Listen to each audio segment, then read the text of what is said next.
1차 선교 여행 마치고 위대한 신학을 수립했습니다. 신학 그러니까 복잡할 것 같은데요.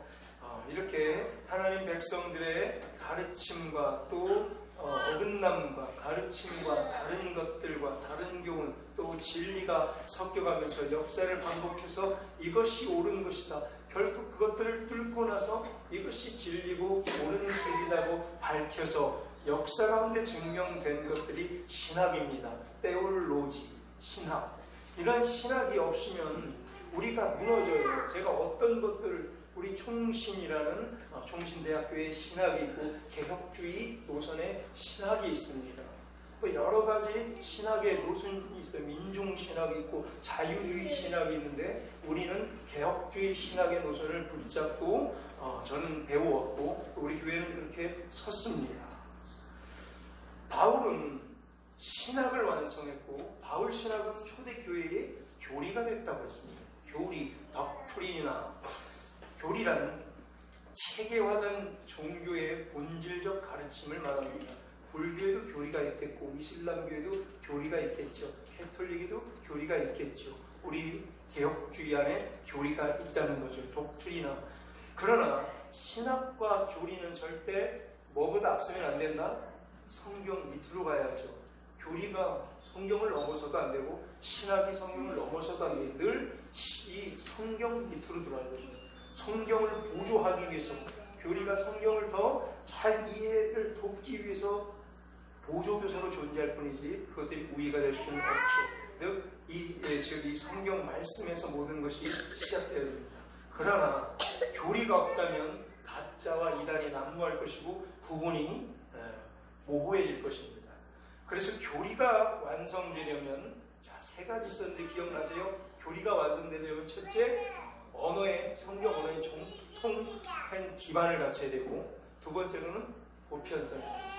전체를 다 아울 수 있는 보편성이 있어야 된다고 그래서 어디와 어디를 가로지르라 그랬죠? 경상도와 전라도를 가로지르서 다 서울이건 부산이건 인천이건 충청도건 강원도건 다 그리고 일본이건 일본을 걸어보는 중국이건 일본도 마찬가지입니다.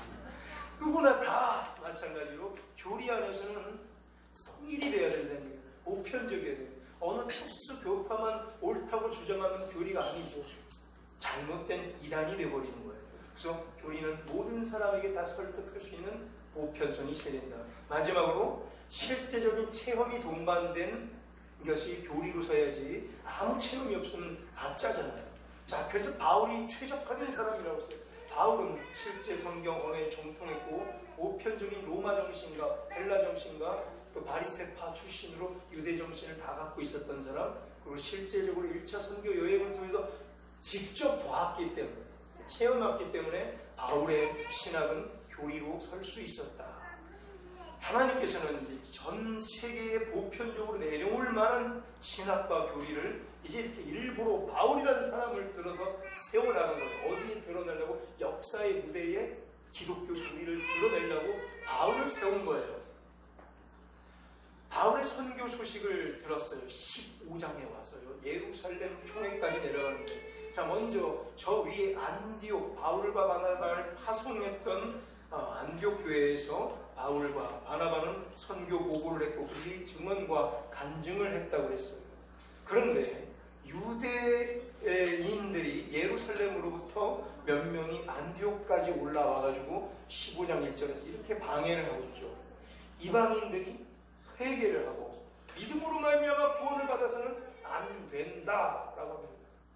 여전히 기독교인이 됐어요. 이 유대인들이 개종을 해서 히브리 사고에 젖어있는 사람들이 예수 그리스도를 만나서 개종을 했어요. 그럼에도 불구하고 그들의 지금까지 우리는 이래 왔어를 여전히 주장을 하면서 이방인들은 안 된다. 감히 이방인들은 회개해서도 안 되고 믿음으로 말미암아 구원받아서는 안 된다. 하자는 얘기예요. 대상만 그냥 예수 그리스도께서 또 여전히 유대인들을 위한 십자가를 지셨다고 이들은 유대교 전통에 사로잡혀 있어요. 빠져나올 수가 없어요. 율법주의에서 헤어져 나올 수가 없는 거예요. 15장 1절에서 이들은 복음의 역사, 선교의 역사를 다시 거꾸로 있다 봐도 과언이 아니었습니다. 15장 1절에 저 끝에 있는 능히 구원을 받지 못하리라. 이거 위해서 예수님께서 십자가에 달려 죽으셨는데, 직접 많은 선진들이 확인했는데 능히 구원받지 못하리라. 자기들이 지금까지 전통으로 붙잡았던 것 아니면 안 된다, 자기 것만 옳다고 주장하는 거예요. 그럼 이들의 교리는 맞아요? 자, 교리가 될 수 있어요? 바리새파들이 주장하는 이 헤브라이지즘, 유대 율법주의적 사고는 그럼 교리가 될 수 있나요? 아니죠. 보편성이 없잖아요. 자기들만 주장하잖아요. 예루살렘에 있는 유대파, 히브리파 사람들만 주장하는 거잖아요. 그럼 교리가 안 되죠. 왜? 자기들 거잖아요. 자기들만 맞다고 주장하면 교리가 될 수 없다는 얘기예요. 보편성이 없어요. 그리고 실제 봤어요? 체험했어요? 이방인들이 성령 세례 받는 걸 봤어요? 베드로는 봤잖아요. 고넬료 가족들이 이방인인 로마 사람 고넬료 백부장의 수하들이 이렇게 은혜 받고 성령 세례 받고 회개하고 그리스도의 제자가 되는 걸 봤잖아요. 사도 바울은 봤잖아요. 1차 선교 여행을 쫙 다니면서 거꾸로 왔던 도시들을 되새김하면서 다 지켜봤잖아요. 성령께서 일하심을, 이방인들의 회개함을, 복음이 전파되고 있음을 직접 실제로 봤잖아요. 이것이 그들과 바리새파들과의 차이라는 거예요. 그랬더니 이들을 이제 바나바와 바울을 2절 보니까 유대인들과 이 사람들 사이에 다툼과 변론이 일어나서 결국 예루살렘으로 보냈거든요. 바울과 바나바를 예루살렘이라는 곳으로 보내서 예루살렘 교회에서 회의를 해요. 예루살렘 총회라고 보면 돼요. 거기서 여전히 그들은 생생한 간증을 해요. 증언을 해요. 자기들이 1차 선교 여행 때 직접 봤던 거, 보편적인 거, 성령께서 일하셨던 것을 증언하고 간증을 합니다. 근데 5절에서 또 멋진 일이 벌어지죠. 이렇게 외치는 자가 있어요. 또 바리새파 출신 중 어떤 이가 이렇게 일어나 외칩니다. 이방인에게 할례를 행하고 모세의 율법을 지키라 명하는 것이 마땅하다. 마치 뭐하죠? 찬성하는 것 같지만 뭘 시키라는 얘기예요? 이방인들이 만약에 우리랑 똑같이 예수 그리스도의 제자가 될 수 있으면 뭘 하래요? 할례를 하래요. 또 뭘 하래요? 모세의 율법을 지키래요. 할례를 없애려고 휘장을 찢으셨고 모세의 율법이 몽학선생밖에 안 돼서 직접 살아있는 복음을 전해주셨던 예수 그리스도인데 다시 거꾸로 돌아가네요. 뭐라래요? 할례하래요. 할례를 해야 구원받는데요. 뭐래요? 모세의 율법을 다 조목조목 지켜야 구원받을 수 있대요. 바리새파 출신인데 유대교에서 개종을 해 기독교를 믿는 이 사람들 뭐가 문제였어요? 이제는 알겠죠. 이들은 뭐에서 문제였냐면 교리가 문제였어요. 교리가 틀렸죠. 방금 주장하는 건 멋있어 보이지만 교리가 틀렸다는 거예요. 그래서 다시 한번요. 교리가 중요한 거예요. 교리가 그래서 이렇게 중요하다. 엉뚱한 소리를 이렇게 해버리고 자기들의 특수성을 가지고 자기들만 옳다고 얘기하고 실제로 체험도 못 해봤으면서 말이죠. 그래서 교리가 중요하다 했습니다.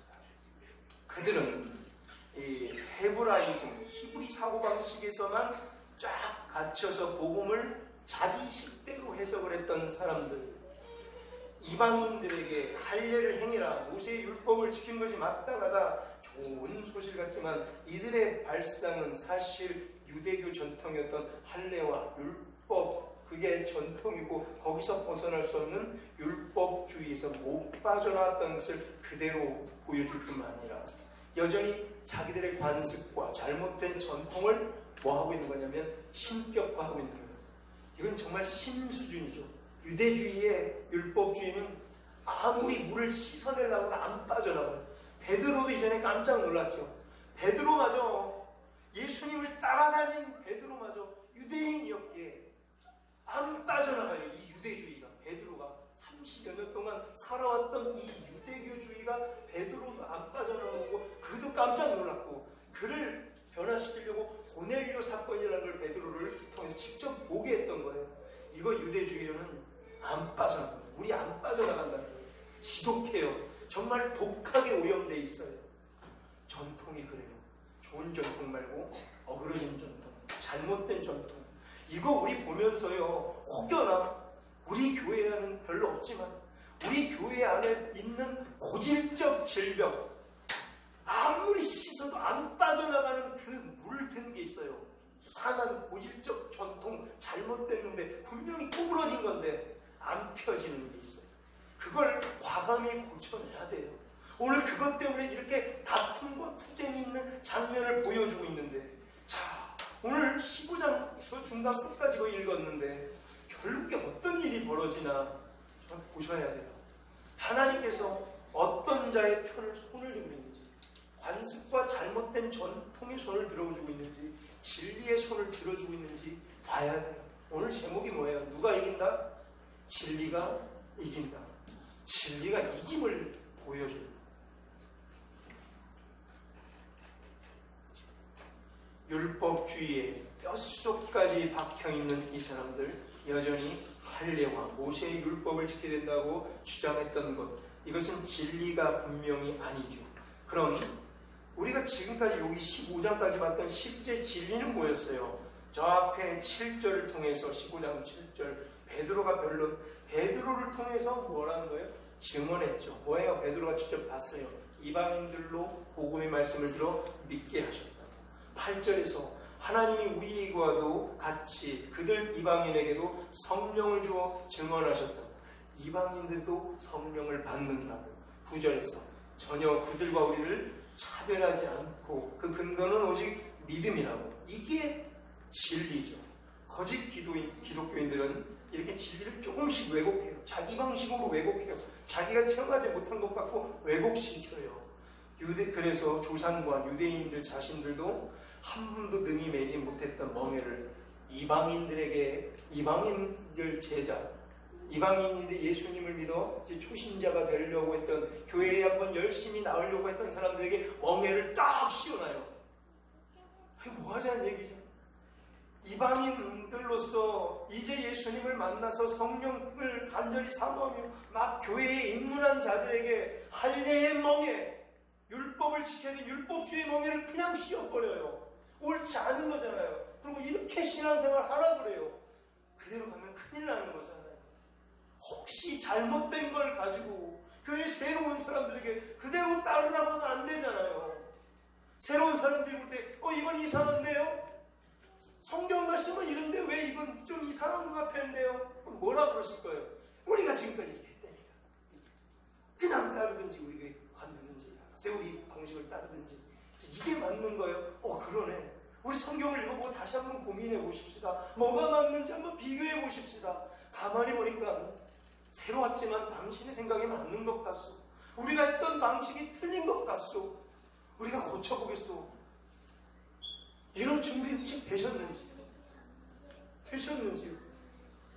이거 되시면 하나님께서 복을 누르고 흔들어 부어주실 줄로 믿습니다. 당연한 거예요. 그걸 오늘 이 사도행전 15장을 통해서 처절하게 우리에게 보여주고 계신 것, 이 멍에, 자꾸 이 새신자들에게 씌워버리는 이 멍에, 자신들도 한 번도 지켜본 적이 없으면서 새신자들, 이방인들에게 씌워졌던 멍에를 예수님께서는 그 멍에를 없애려고 십자가에 달려 죽으셨고 성전의 휘장을 찢으셨는데, 자, 이게 바로 진리죠. 11절. 이런 걸 진리라고 해요. 오직 주 예수의 은혜로 구원받는 줄을 믿노라. 자, 이게 진리라고 했어요. 이제 바나바와 바울과 또 예루살렘 바리새파 출신들 간의 다툼과 변론 중에 우리가 있는데, 이제 13절을 보니까 야고보라는 사람이 나서 최종 정리를 해줬어요. 야고보는 누구냐면 12제자 야고보는 목 잘려 죽었죠. 야고보서. 오늘 이 야고보는 예수님의 동생 야고보서의 저자 야고보를 말합니다. 그 교회, 예루살렘 교회는 기둥 같은 존재였어요. 그가 이렇게 말하죠. 13절에서 형제들아 내 말을 들으라 하면서 다 모든 걸 한 방에 정리해주고 있어요. 야고보는요, 앞선 그 베드로의 언급도 있었죠. 증인으로서 시몬 베드로의 체험을 다시 예를 들면서 오늘 16절, 17절, 18절에서 이렇게 또 베드로의 예를 들어 설명하고 있습니다. 14절부터 보면요, 이방인 중에서 자기 백성을 찾아 취하시려고 베드로를 고넬료와 만나게 했다. 자, 고넬료 사건 알죠? 베드로가 하늘에서 내려오는 네 보자기 귀퉁이에 못 먹는 짐승, 짐승 다 섞여 있었죠. 이것을 먹으라 그랬더니 베드로가 안 먹을 거예요. 몇 판 그랬다고 그러죠? 3세 판 그랬다고 그랬죠. 안 먹어요 나는. 근데 하나님이 뭐라고 했어요? 내가 깨끗하다고 뭘 네가 뭔데 더럽다고 그러냐. 먹어라. 이 장면을 베드로가, 그리고 고넬료랑 직접 만났더니 그 더러운 음식이 누구였어요? 고넬료란 이방인이었고, 고넬료에게 너는 자격이 없다고 베드로도 똑같이 할례를 해라, 율법주의에 차서 말을 하려고 했더니 그의 입술은 뭐라고 했어요? 이방인도 아무 차이가 없고 성령을 받을 수 있다고 자기 입술에서 막 이런 말이 튀어나왔다고 그랬어요. 그리고 고넬료와 그의 가족이 성령 세례를 받는 걸 베드로가 직접 봤어요. 자, 이걸 야고보는 이렇게 예를 들어서 이 사람들을 설득하고 있어요. 고넬료 사건의 핵심은, 그래서 정리하면 여기 여러분 성경에 들어써 있죠. 17절 보면요, 17절에 고넬료 사건의 핵심, 모든 이방인들로 주를 찾게 하려 합니다. 베드로를 대표로 해서 고넬료라는 이방인을 변화시켜서 모든 이방인들로 하여금 주님을 찾게 하려고. 그래서 결론적으로 19절에 보세요. 저 19절, 이방인 중에서 하나님께로 돌아오는 자들을 괴롭게 하지 말라. 누구에게? 예루살렘에 있는 바리새파 사람들아, 제발 좀 이방인 중에서 하나님께로 돌아오려고 했던 이 새 신자들을 괴롭히지 말라 하는 거예요. 자, 여기서 우리도 하나의 결론에 도달하게 됩니다. 역사를 관통해서 항상 어느 시대, 어느 장소 전통이라는 게 생겨나기 마련이에요. 전통이 생겨나요. 전통은 좋은 거예요. 정말 좋은 전통이 많아요. 그런데 꼭 전통 중에는 어쩔 수 없이 왜곡된 것도 있을 수밖에 없어요. 다 좋을 수가 없어요, 전통은. 왜냐하면 인간들이 모여서 하나하나 쌓아간 습관과 관습이 모여서 전통이 된 것이기 때문에 좋은 게 있어요, 분명히. 그런데 그 중에 잘못된 전통이 있어요. 그럼 진리라는 것과, 진리는 과거와 현재와 미래에도 똑같이 늘 똑같은 진리잖아요. 한결같이 변함없는 이 진리가 있고, 전통은 시대 따라 바뀌고, 관습 따라 바뀌고, 문화 따라 바뀌고, 교육 배경 따라 바뀌어요. 기분 따라 바뀌어요. 이런 바뀌는 전통이 붙게 되면 누가 이긴다는 거예요? 진리가 이긴다는 사실을 오늘 밝히고, 결국 진리가 이긴다는 거예요. 내가 주장하는 것이 만약에 잘못된 전통이라면 언젠가 질 거예요. 지금 이 순간 우길 수 있어요. 아, 이렇게 해야 된다고 우길 수 있어요. 그런데 만약 내가 주장하는 것이 잘못된 전통이라면 분명히 역사를 보세요. 차후에 질 거예요. 그래서 지금 당장 우겨서 관철이 될지는 몰라요. 그런데 이후에 보세요. 져요. 잘못된 전통은 분명히 져요. 그리고 진리였다면 이겨요. 훗날 보세요. 누가 이기나. 그러니 잠시 양보하세요. 훗날 이길 거예요. 훗날 후대가 알아줄 거예요. 이게 옳았다, 이게 맞는 거였다라고 후대가 알 겁니다. 왜요? 진리는 똑같았기 때문에, 한결같기 때문에. 진리를 붙잡는 여러분들 되기를 바랍니다.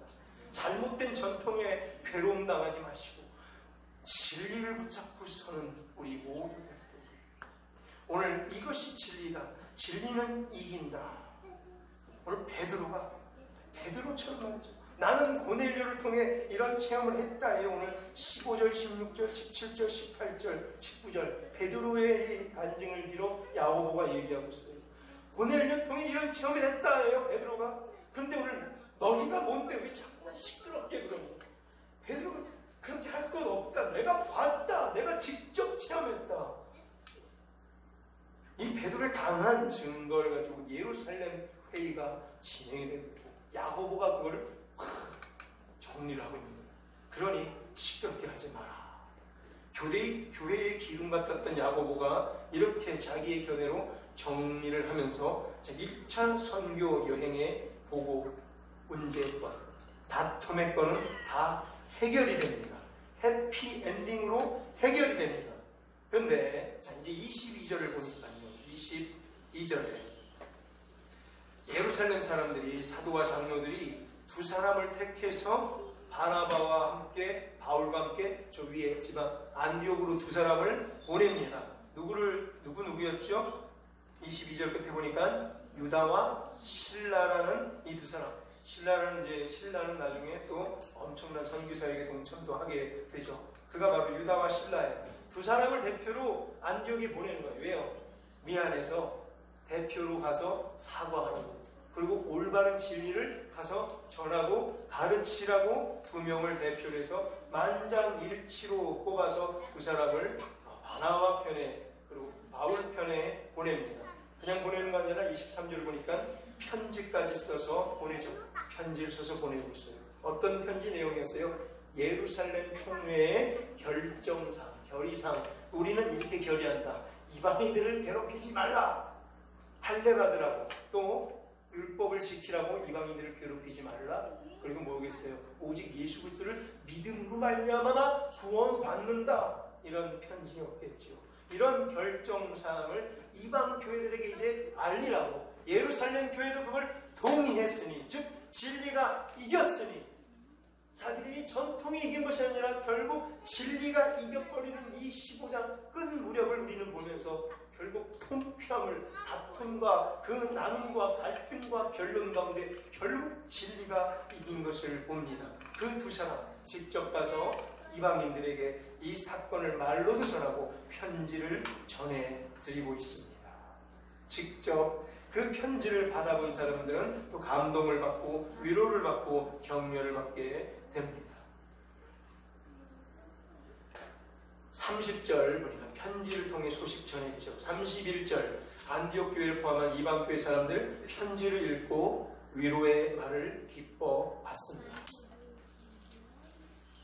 이들은 이후에 직접 다니면서도 실제 예루살렘 회의에서 벌어졌던 일들을 안디옥 사람들과 이방인 형제들에게 여러 말로 권면하며 믿음의 확신을 갖도록 전하고 있고, 자 이제 결과적으로 1차 선교 여행 중에 있었던 바울의 증언 사건을 두고 다퉜던 변론들, 다툼은 해피엔딩, 행복한 결말로 끝나고 결국 진리가 이깁니다. 자 이제 중요한 것이 있어요.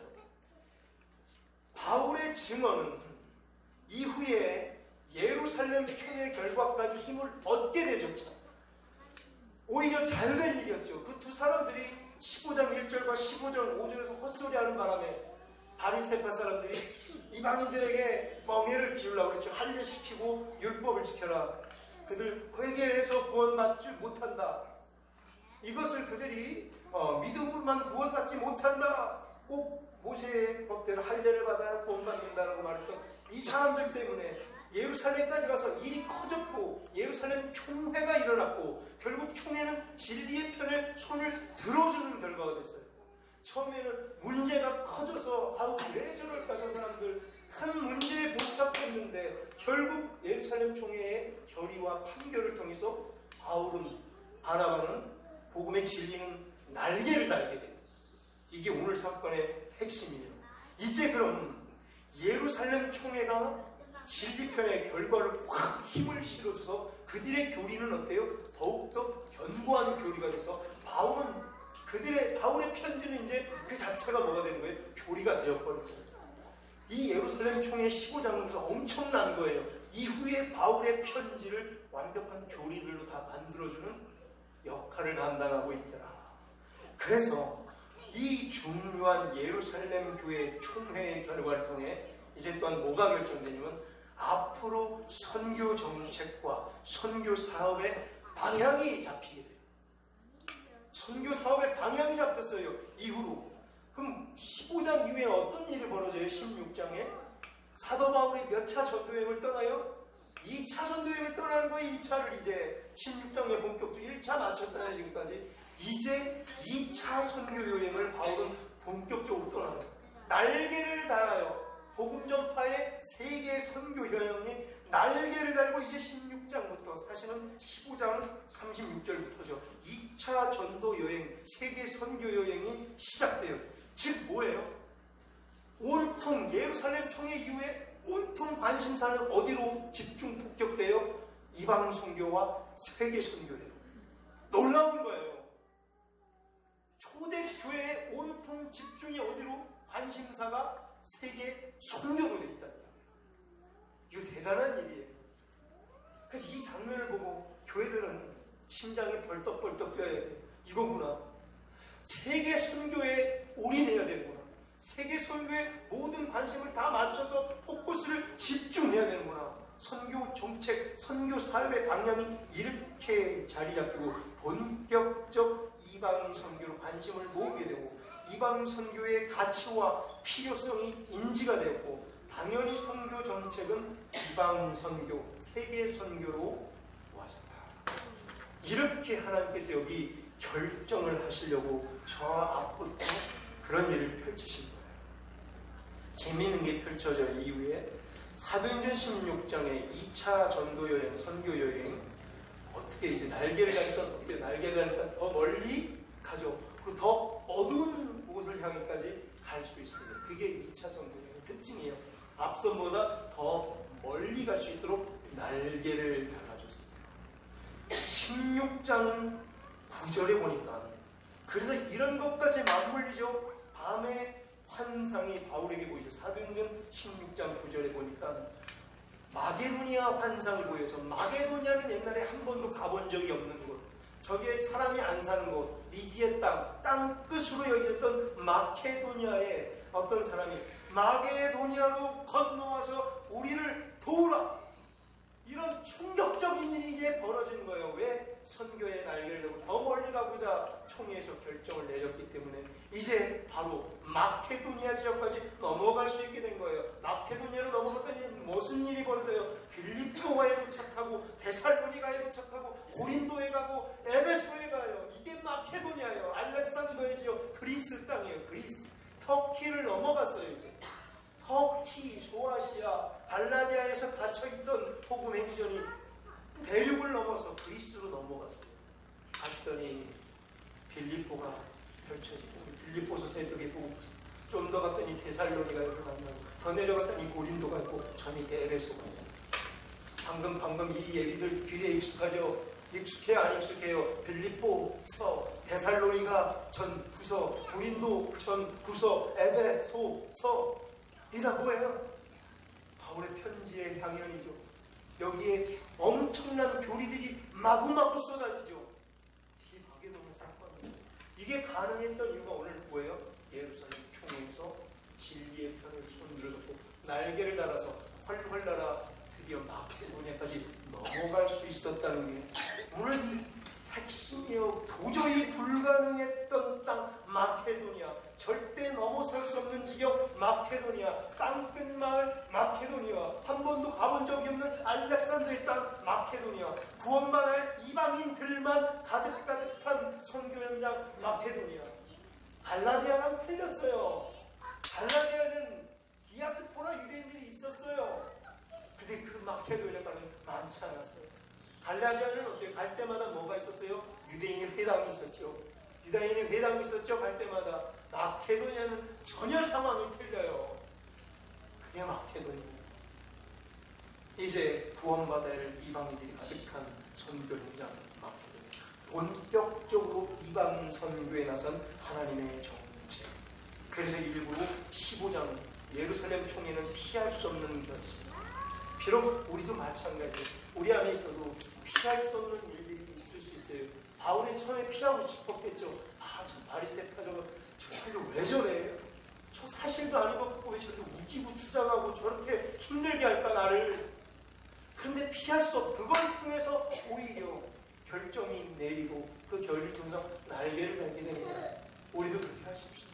잠시 잠깐 멈췄을 수 있고 반대될 수 있고 힘들어질 수 있어요. 재개발도 그래요. 솔솔 풀려서 하면 좋았을 것이지만 솔솔 풀렸으면 행복할 수도 있었겠지만 오히려 막히고 힘들고 뭔가 고민스럽고 나서 우리가 더 하나님 앞에 매달리고 우리 안에 더 하나가 됐을 때에 그 결과는 뒤집어질 수 있습니다. 하나님께서 이후에 더 큰 역사를 우리에게 기회를 주시면 날개를 달고 날 수도 있는 거예요. 잠시 막혀있는 것 같이 보였고 좌절스럽고 어떻게 이런 일이 벌어질까 고통스러울 수도 있지만 이후에 정말 날개를 달고 하나님께서 하실 것이면, 예배하실 것이면, 마케도니아로 뚫어나갈 것을 정하셨다면 우리 부성교회 재개발과 재건축, 또 부성교회 개개인의 성도의 막힌 삶을 뚫어줄 줄로 믿습니다. 이제 말씀을 맺겠습니다. 사도행전 이 15장 초반에 있었던 1절과 5절에서 너무나 괴로웠다고 그랬죠. 숨이 막혔다고 제가 일부러 그런 표현을 처음에 썼었어요. 어떻게 여전히 이런 사람들이 있을까? 모세의 법대로 할례를 받지 않으면 구원을 받지 못하리라. 5절에 이방인들에게 할례의 멍에를 씌우고 모세의 율법을 철저히 지키고 율법주의를 멍에를 씌우는 것이 마땅하도다. 너무 숨이 막히는 이 장면을 보고 결국 총회까지 이르렀어. 결국 복음을 방해하는 이 비진리 앞에서, 잘못된 전통, 거짓 관습 앞에서 결국 누가 이겨요? 진리가 이겨요. 이 장면은 우리도 만약에 내 것이 진리라면 여러분 두려워하지 마십시오. 내 것이 정말 맞다면 그냥 맞다고 주장하지 마시고 성경 말씀에 비추어보고 역사에 비추어보고 다른 사람 여러 사람들 의견을 종합해보고 그래도 맞다면 주장하세요. 그래도 맞다면 주장하세요.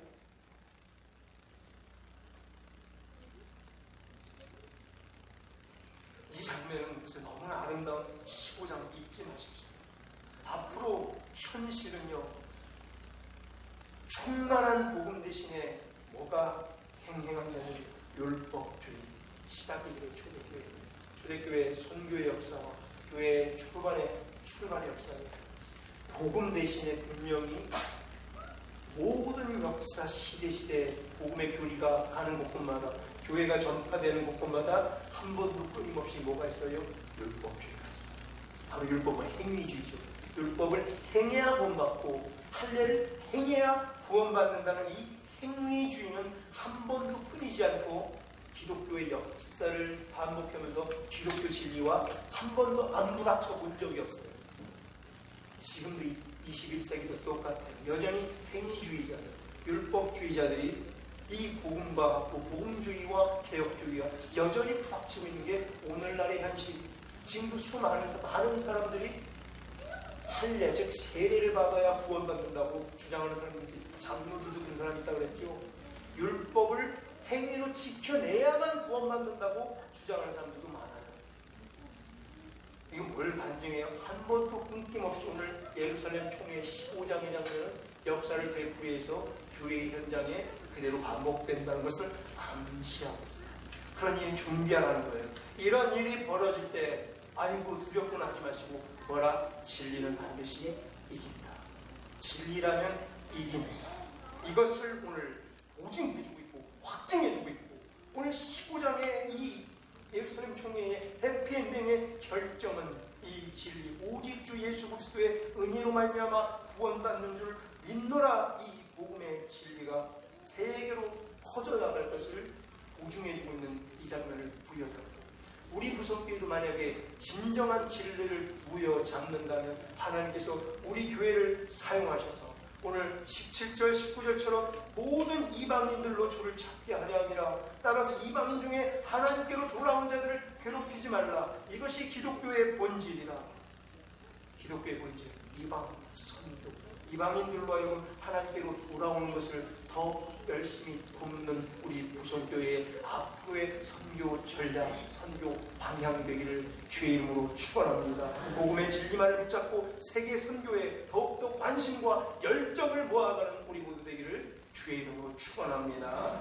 아멘. 하나님 아버지.